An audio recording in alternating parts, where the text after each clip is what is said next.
You will hear a conversation between two friends arranging a holiday. First, you have some time to look at questions 1 to 4.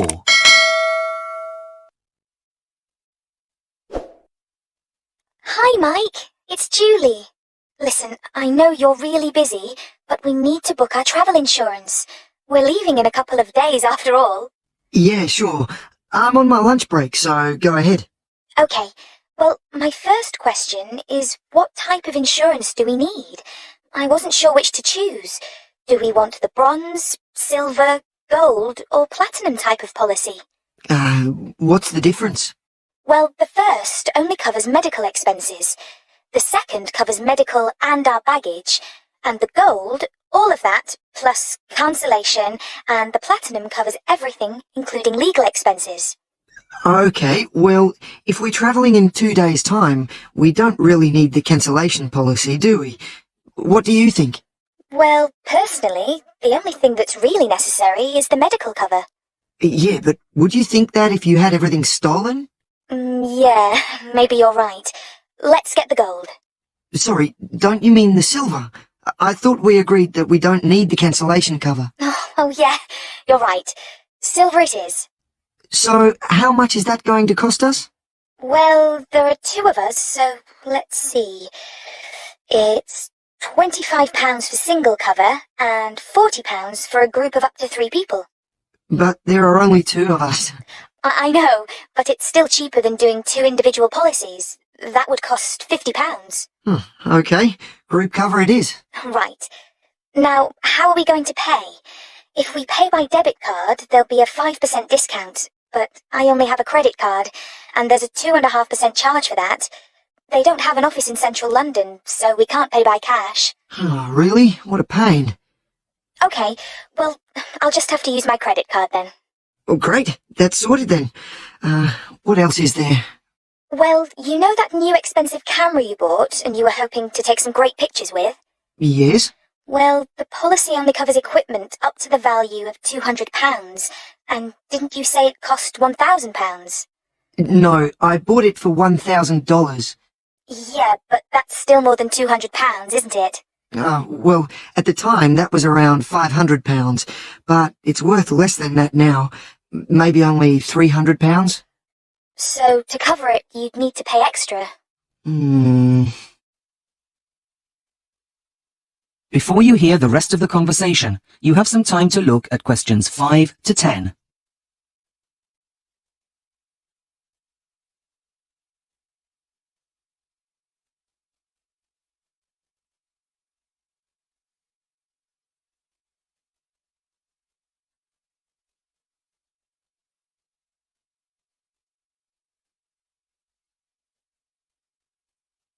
Now listen and answer questions 5 to 10. I just need to check your personal details to complete this online form, and then we'll be sorted. Okay, what do you need to know? Firstly, I need to make sure I've got your full name. It's Mike Wood, right? Yep. Right. Next, I need your address. It's 17 Hanley Gardens. Hanley spelled Hanley. Just writing that down. 17 Hanley Street. No, Gardens. Oops, my mistake. Okay, what's your date of birth? That's 230770. Right. So now I need an emergency contact number. It's your mobile, right? Yes, it's 0793 245 098. Was that 089? No, 098. Anything else? Well, they need the main policyholder. Who would that be? I think that would be you, since you're paying for it with your card. Of course. So I just type in Julie Bennett. Hang on, just typing BENNETT.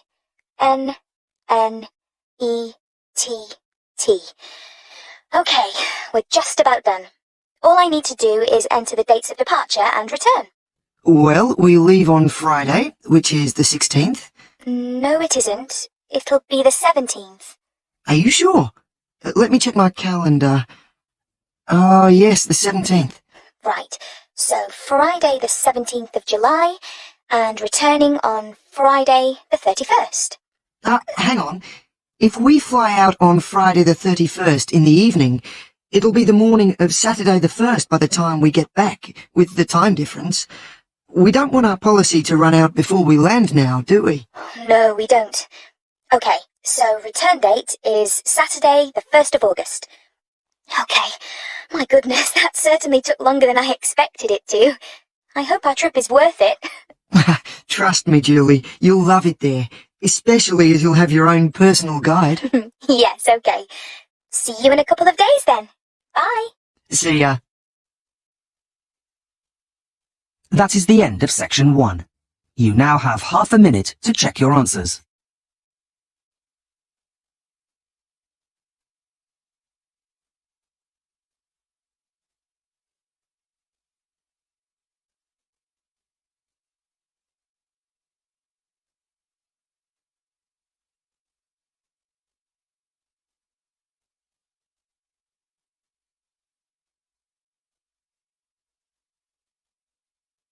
Section 2. You will hear a tour guide taking people around the Sydney Observatory. First, you have some time to look at questions 11 to 15.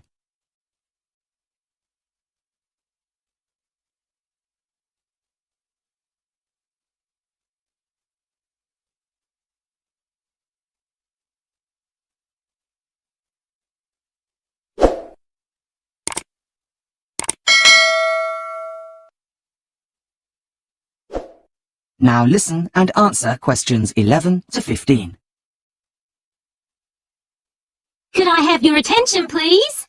Gather round, gather round. My name is Patricia, and I'll be your guide around the Sydney Observatory. Now, as you all will know, man has been interested in the night sky for a very long time.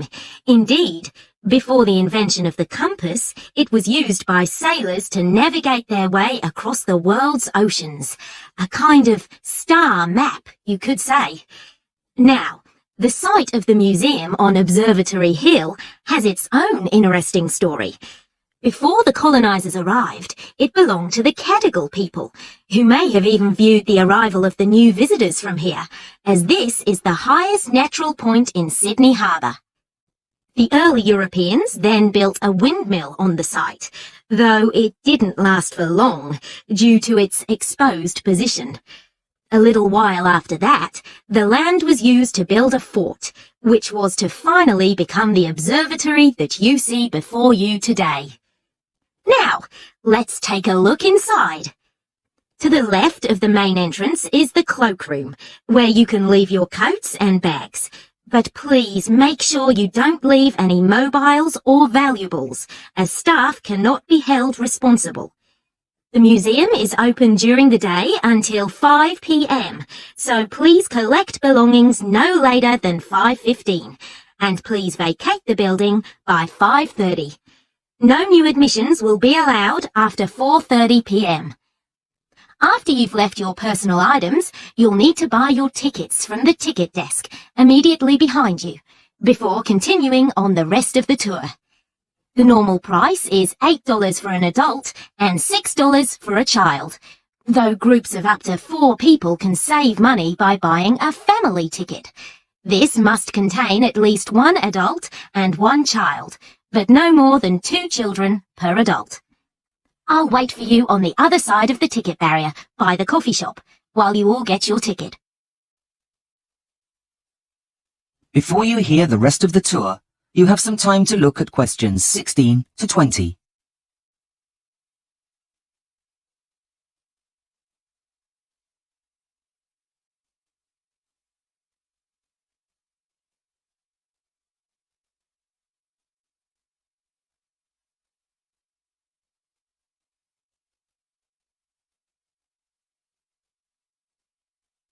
Now listen and answer questions 16 to 20. So, I hope you enjoyed the tour, but before I leave you, I just want to draw your attention to one more thing.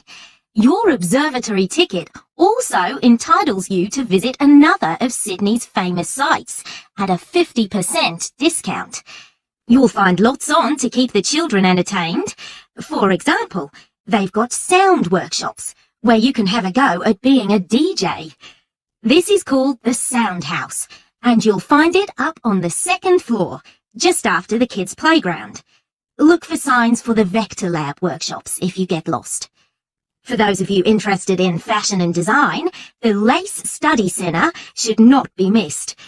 You'll get the chance to look at one of the country's best collections all in one place. However, like most museums, only a fraction of their collections are actually on display. But in the museum's unique Discovery Centre, you can take the opportunity to go behind the scenes and see parts of the collection that are not on display. All of these attractions can be found under one roof at Sydney's famous Powerhouse Museum. I do hope you are able to go and enjoy the experience. You won't be disappointed. That is the end of section 2. You now have half a minute to check your answers.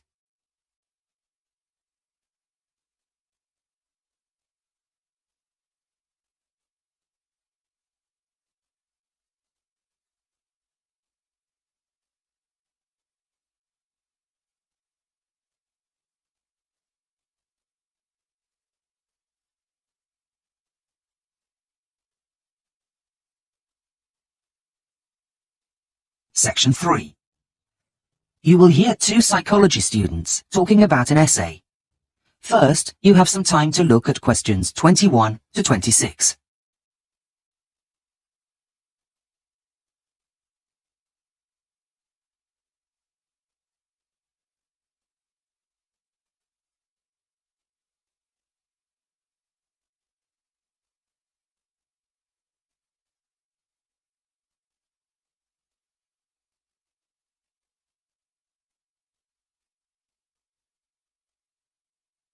Now listen carefully and answer questions 21 to 26. Hey, Simon. You look down. How are you getting on with your essay for Professor Jones? Not very well, I'm afraid. I can't seem to get my head around it. I mean, it's such a wide topic that I really haven't got a clue where to start. Oh, poor you. I'm actually free now, so I can give you a hand if you like. You have until the end of this week, don't you? Yeah, I have to hand the essay in on Friday afternoon, but the professor wants to see my proposal on Wednesday morning. Today's Tuesday, so that's tomorrow. You had better get a move on. Let's have a look. Thanks. I'm just trying to brainstorm some ideas, but I haven't got very far. Let me see. Well, firstly, I think that writing your ideas in a list like that really isn't going to help. Remember how we were taught to do spidergrams at the beginning of the year? Diagrams? No, not diagrams. Spidergrams. It's supposed to mimic the way our brains process information, rather than simply expecting them to come out in some kind of logical order. They're also sometimes called spider graphs, because of how they look. Like a spider. Okay, I'll start over again. Right. Now, our essay is on people's motivation for participating in extreme sports. There are 2 sides to this, really. The external and internal influences. Right, so let's look at the external influences first of all. So, what kind of things make people want to do extreme sports? Well, the first thing that comes to mind is the amount of media attention on the topic. There are always stories about people taking part in the latest craze. Exactly. Now, let's think about this more carefully.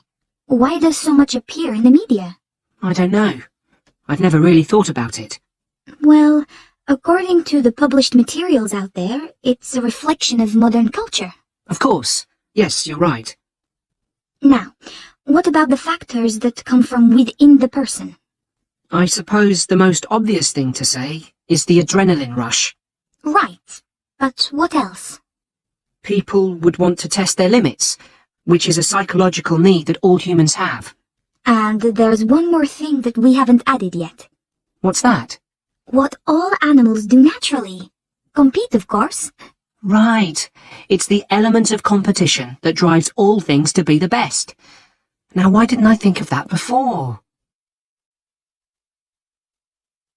Before you hear the rest of the conversation, you have some time to look at questions 27 to 30.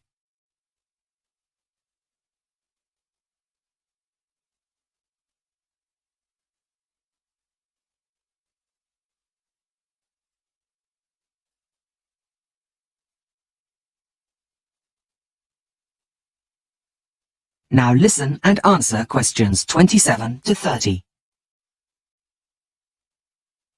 How much background reading have you done on the topic? Actually, none at all. It's really bad, isn't it? But I just haven't had the time with my part-time job. I know what you mean, but honestly, it's so much easier once you've read around the topic a bit. Did you get a copy of the suggested sources? Because if not, I've got one here. No, I didn't. Thanks, that's a great help. I tell you what, you write down the main points, and I'll read it out. Okay, go for it. The first one's by a guy called Hans German, and it's called Crossing Borders. It's a research project that was carried out on around 200 participants of extreme sports. It's a really interesting read. Okay, what next? The next book was written by a man called Richard Bell and is called Motivation Theories. It gives an overview of thrill-seeking and why people choose to put their lives in danger. Is it long? Yeah, it's quite weighty. Why? It's just I really don't have very long before the essay needs to be in. So, is there anything on there that would help me more quickly? Well, I did find a podcast on the topic. I didn't write down the author's name, but they are called The Mind Files, and it's also about the theories and principles, but obviously doesn't go into as much detail as in a book. That's absolutely fantastic, Therese. How can I ever repay you? Oh, I don't know. A coffee, maybe? Of course, my treat.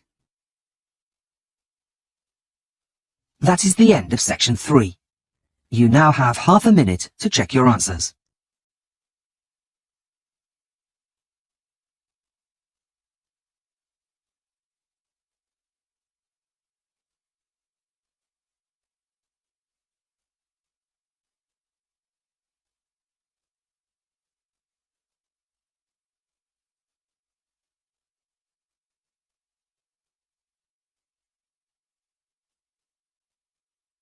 Section 4. You will hear part of a lecture about conserving natural resources. First, you have some time to look at questions 31 to 40.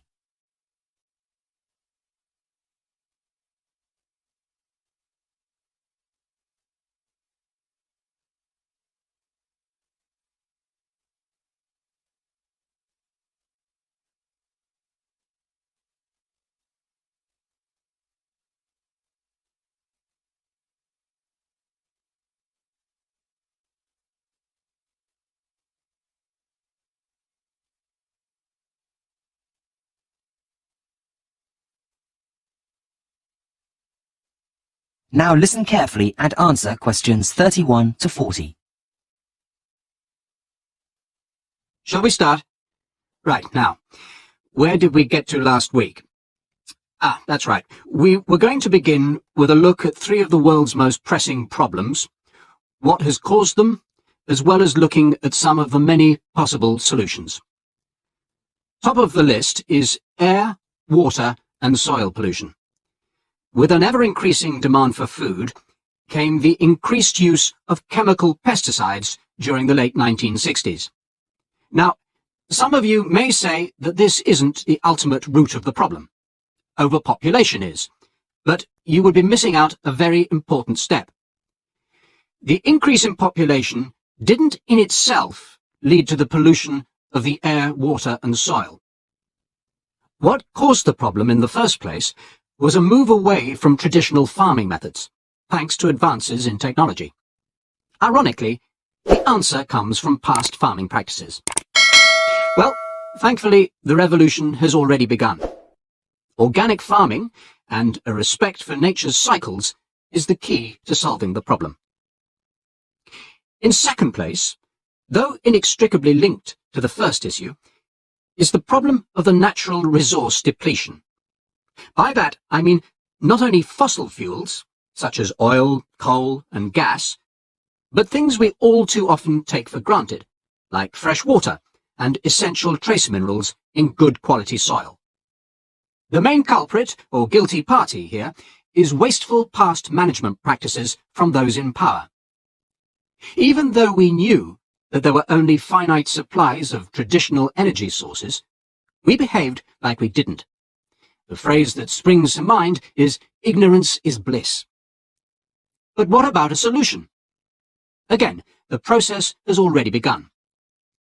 We need to invest in new, less polluting technologies in our vehicles, which will also help with the first problem, and use more hydrogen technology.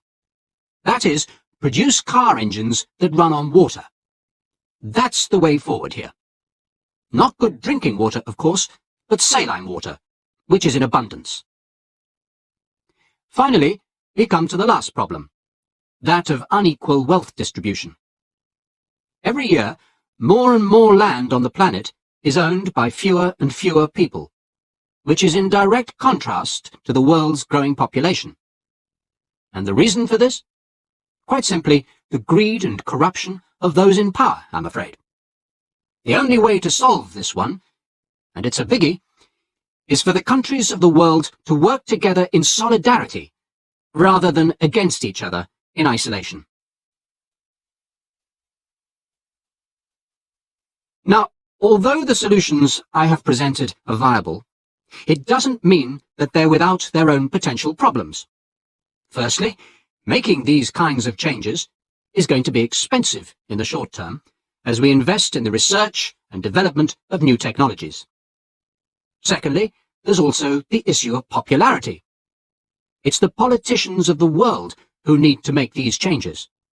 But they also need to keep their voters happy, and may be reluctant to bring in new practices that may prove unpopular among voters at election time. But the biggest and most important challenge is making the world's monetary system fairer, by making things more equal and balanced for all. This includes adopting ecological practices that benefit all, not just a company's profit sheet. We need to begin an age of corporate social responsibility. Only then can we truly move forward. That is the end of section 4. You now have half a minute to check your answers.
Thanks for watching. Here are other 2 videos. You can watch them as well. And if you haven't yet subscribed my channel, please subscribe it and hit the bell icon for my upcoming videos, and share these all videos among your friends.